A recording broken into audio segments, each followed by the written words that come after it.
Good morning class. हम इस paragraph से हमको स्टार्ट करना था। Look at the figure 8.3 A and B.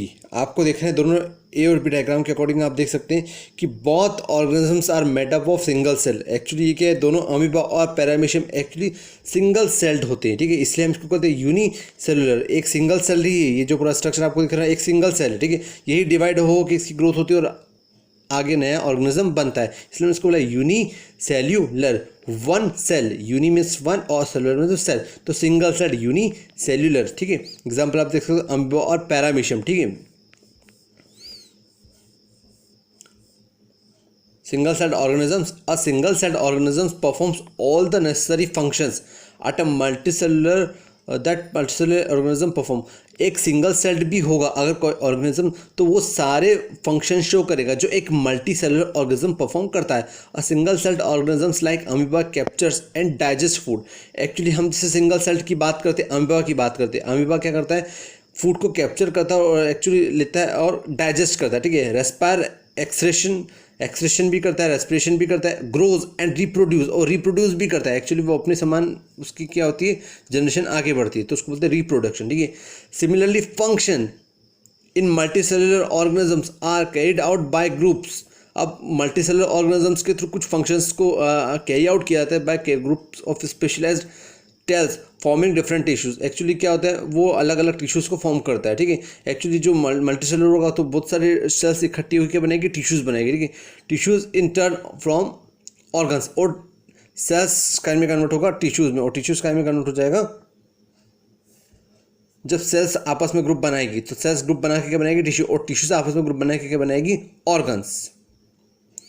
Shape of cells, उसके बाद नेक्स्ट टॉपिक है शेप ऑफ सेल्स। तो एक्चुअली शेप ऑफ सेल्स होता क्या है, ठीक है, देखिएगा आप लोग। Shape of cells, okay, according to how do you define the shape of amoeba in the figure. आप एक्चुअली किसी भी सेलुलर, यूनिसेलुलर हुआ, कोई सा भी ऑर्गेनिज्म या मल्टी सेलुलर हुआ, तो आप उसका शेप एक्चुअली डिफाइन कैसे करेंगे। तो you may say that the shape appears irregular. Actually उसकी शेप क्या होती है, हम यहाँ बात करें यूनिसेलुलर, एक से सिंगल सेल वाले की, इसका शेप क्या होता है, इरेगुलर होता है। इनफैक्ट होता है, हम बात करें अमीबा की, amoeba has no definite shape, उसके पास कोई डेफिनेट शेप नहीं। अभी मैंने आपको स्ट्रक्चर बताई थी कि अमीबा की स्ट्रक्चर आपने देखी थी कि इसमें कोई डेफिनेट शेप नहीं होती। देखिए आप देख रहे हैं इसका अमीबा की स्ट्रक्चर, इस यूनिसेलुलर वाले ऑर्गेनिज्म में कोई डेफिनेट शेप है क्या, सेल में नहीं है ना, जैसे जस्ट लाइक दिस पैरामीशियम। ठीक है, there is no definite shape. So a single cell organism performs all the necessary function, हमने पढ़ा था। A single cell organisms like amoeba captures and digest food, respire. आप देख सकते हैं कि एक सिंगल सेल ऑर्गेनिजम्स भी होता है, तो क्या होता है, वो अमीबा जैसे क्या फूड को कैप्चर करेगा, डाइजेस्ट करेगा, वही सब कुछ में प्रोसेस होगी जो लिविंग ऑर्गेनिज्म होता है। रेस्पिरेशन होता है, एक्सक्रेशन होता है, ग्रोज एंड रिप्रोड्यूस, वही रिप्रोड्यूस करता है। ठीक है, similar functions in multicellular organism are carried out by group. Actually जो मल्टीसेलुलर ऑर्गेनिज्म होते हैं जिसमें बहुत से, हम अपनी बात भी करते हैं, human beings we are also called multicellular. हम बहुत सारी सेल से हमारी बॉडी बनी, कि एक सेल से हमारी बॉडी तो बनी नहीं है, बहुत सारी सेल से मिलकर बनी, तो we are multicellular. Organisms are carried out by groups of specialized cells forming different tissues in turn from organs, और tissues का में कन्वर्ट हो जाते हैं वो organs में। अब नेक्स्ट है शेप ऑफ सेल्स, है ना। एक्चुअली सेल्स की शेप कैसी होती है ना, according to this about shape of cells refer to figure 8.3 है। फिगर के अकॉर्डिंग बताया गया है कि how do you define the shape of amoeba in the figure. आप एक्चुअली अमीबा की फिगर की शेप कैसे बता सकते हैं। शेप ऑफ सेल्स में आपने क्या पढ़ा, refer to figure 8.3a, how do you define the shape of amoeba in the figure. आपने वो डायग्राम देखा था कि अमीबा की शेप किस तरह से थी। ठीक है, you may say that the shape appears irregular. In fact amoeba has no definite shape, उसके कोई शेप डेफिनेट नहीं होता। Unlike other organisms it keeps on changing its shape, ये कंटिन्यू अपनी शेप्स को चेंजिंग करता रहता है। Observe the projections of varying lengths protruding out of this body. Actually अलग अलग क्या बोल रहा है वो, ऑब्जर्व हम करते हैं कि प्रोजेक्टिव वेरिंग लेंथ, अलग अलग मतलब सेल्स क्या होती, कभी साइज कम होती बढ़ती, तो अलग अलग प्रोजेक्शंस को चेंज करती है। वेरिंग लेंथ मतलब अलग अलग लेंथ के प्रोजेक्शन को चेंज करती है of this body, that's are called pseudopodia. Pseudopodia मतलब अलग, एक्चुअली वो अपने अपने अपने क्या बॉडी का शेप सेल है, तो कभी कम कभी ज़्यादा उसकी शेप हमेशा चेंज होती रहती है, तो हम उसको क्या बोलते हैं, स्यूडोपोडिया। मतलब स्यूडोपोडिया मतलब फॉल्स फीट, मतलब वो बॉडी का शेप चेंज करेगा, मतलब वो अपने फॉल्स फीट बता रहा है, मतलब झूठे पे हो, मतलब ऐसी बॉडी उसकी एक्चुअली है नहीं, क्योंकि आप देख रहे हो कि 2 मिनट बाद ऐसी, 2 मिनट बाद फिर वो कन्वर्ट होगी, तो वो क्या होगी, चेंज होगी, ठीक है। As you learn in class 7, this projection appear and disappear as amoeba moves the or fits. Actually projections जो हो रहे हैं उसकी बॉडी में, अमीबा की बॉडी जो डिवाइड हो रही है, और जो प्रोजेक्शंस हो रहे हैं एक्चुअली क्या होते हैं, वापस कभी दिखते हैं और कभी दिखना बंद हो जाता है, अपेयर होते हैं, डिसअपेयर हो जाते हैं, है ना। और एज अमीबा मूव्स और फीड्स, एक्चुअली क्या करती है, जब अमीबा मूव्स करता है फिर फीडिंग करता है ना, फूड ऑब्जर्व करता है, तो उसके थ्रू क्या होता है, ये सब चीज़ें क्या होती है, बंद हो जाती है। ओके, अब हम देखते हैं अ वाइट ब्लड सेल, हम यहाँ पे WBC की बात करें, in human blood is another example of single cell.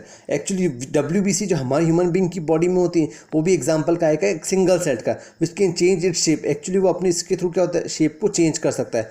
But white WBC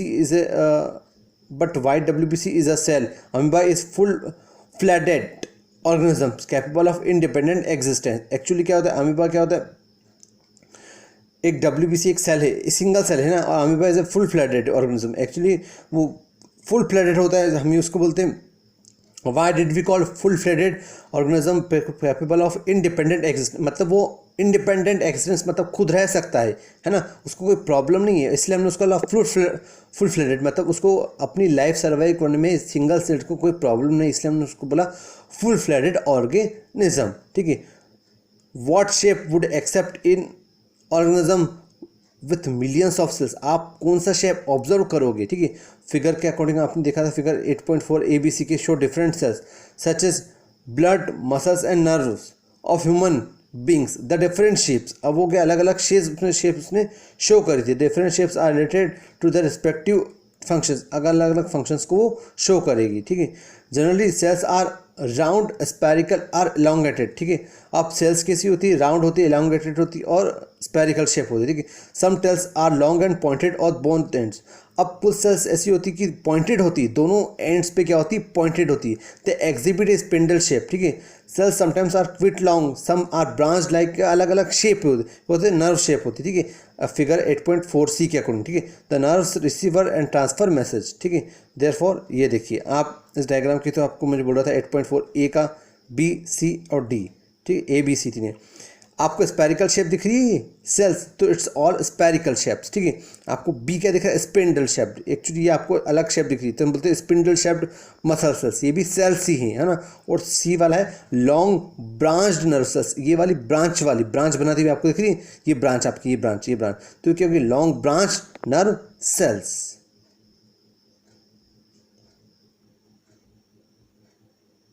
helping to control and coordinate the working of different parts of the body, ये बॉडी को हेल्प करती है कि अलग अलग पार्ट से वर्क कर सके। Okay class, will continue next lecture.